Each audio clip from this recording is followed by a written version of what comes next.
Hello, this video is being brought to you by the Essex Sexual Health Service. As part of the local service, we work with young people and educational establishments to provide RSHE, Relationships and Sexual Health Education. We are working to support teachers in navigating RSHE topics, as well as delivering sessions directly to young people. We've made this video to answer some of the questions that you, as a parent or carer, may have in regards to RSHE. So what is RSHE? RSHE is Relationships and Sexual Health Education. The government have made it mandatory in all secondary schools to provide RSHE. By the end of secondary school, pupils should have been taught families, respectful relationships, online media, being safe, and intimate and sexual relationships. As external specialists, we come in and provide extra expertise around these topics. RSHE is designed to equip young people with the tools they need to develop healthy, safe relationships and behaviours. It aims to help young people identify different types of relationships, as well as how to spot unhealthy relationships. We also cover topics such as contraception and sexual health, but always through a lens of informed decision-making and healthy choice-making. We ensure that our sessions are age-appropriate and tailored to your child's development stage. We do this based on information from schools, RSHE studies, and governmental guidelines. We also have taken into consideration views and feedback from young people, both in response directly to our sessions and from the Essex County Council's Young People's Relationships and Sex Education Survey.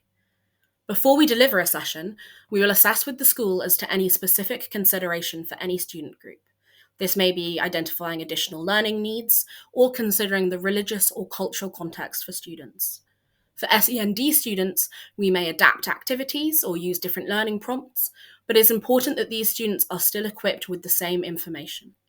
The sessions we deliver are designed to be inclusive for all students, regardless of gender or sexuality.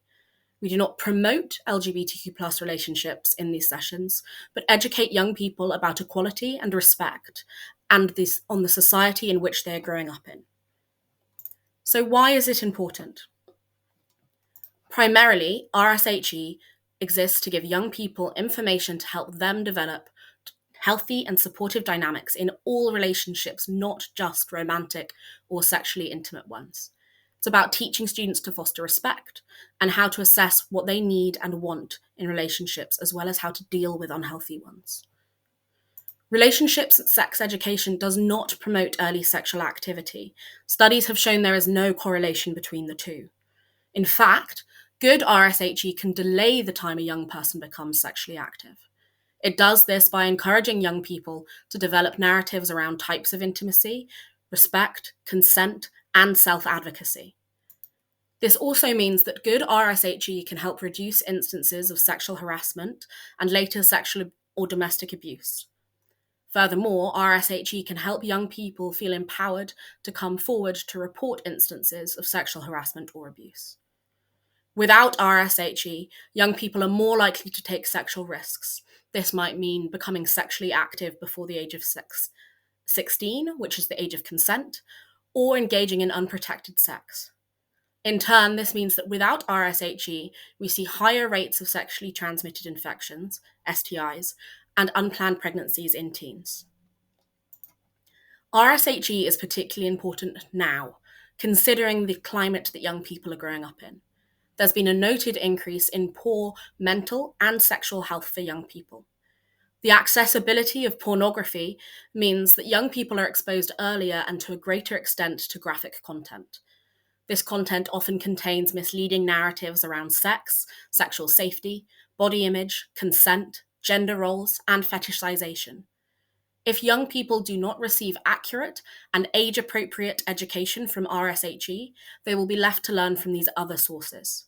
Young people come across this content in a variety of ways, often accidentally, and parental locks can't catch all material. So what are your rights as a parent or carer in regards to RSHE? If you have any questions about your child's specific RSHE, you can ask your child's school what your child is being taught and access their RSHE policy, curriculum, and resources. If you have concerns, you have the right to raise these with your child's school. You can opt your child out of sex education up to 3 terms before your child's 16th birthday. However, you cannot opt your child out of relationships education, which is education around how to have healthy, safe relationships and how relationships may affect well-being. It's important that parents and carers are included in their child's educational development, and we encourage parents to take part in any RSHE consultations going on in their local area or in their child's school. We also encourage you to discuss RSHE topics with your child so that they feel safe and comfortable discussing any questions or issues they may have. In our next video, we'll be discussing how you, as a parent or carer, can navigate these conversations. If you have any interest in reading for yourself any of the studies that I've mentioned above, please see linked below. And if you'd like to reach out to the Essex Sexual Health Service directly, you can contact them at provide.essexsexualhealthservice@nhs.net. We hope the information here today has been useful for you, and thank you for listening.